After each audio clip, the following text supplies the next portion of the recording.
ДУИ го поддржува предлогот на председателот Ѓорѓе Иванов за гувернер на Народната банка. Високи партиски извори од најголемата партија на албанците за Телма информираа дека за нив не е пречка Анита Ангеловска-Бежовска да застане на челната позиција на оваа важна финансиска институција, што значи дека ДУИ се откажува од предлогот во гувернерското столче да седне Фатмир Бесими.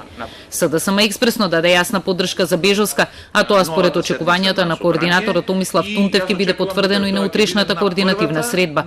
Опозицијската ВМРО ДПМН, чиј фаворит беше актуелниот гувернер Димитар Богов, се уште молчи и не открива кој ќе биде нивниот став по однос на ова прашање. Целото внимание сега е завртено кон парламентот, кој утре треба да одржи седница, но оваа точка за сега не е ставена на дневен ред.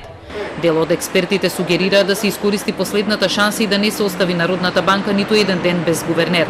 Во спротивно, вела тие, земјата ќе се најде во недозволи вакуум период во кој оваа значајна финансиска институција нема да може да функционира, бидејќи вице-гувернерите не може да ги субституираат функциите на гувернерот.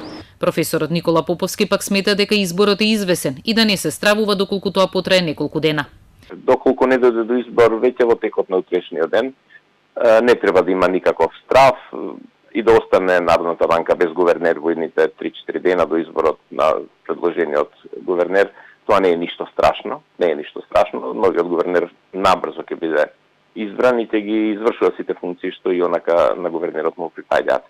Мислам дека сега од тој аспект Македонија веќе не треба да има никаков страв.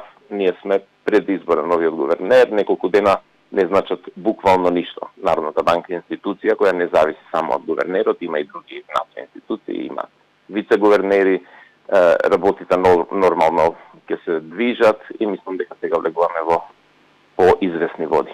За да помине предлогот нов гувернер на Централната банка да биде Анита Ангеловска-Бежовска, за треба да гласат најмалку 61 пратеник. Таа како предлог уследи откако Богов, кој иако претходно беше предложен за втор мандат од страна на Иванов, ја повлече кандидатурата под влијание на, како што кажа, реакциите во јавноста и роковите за гувернер. Тоа е вообичаена пракса во најголем дел од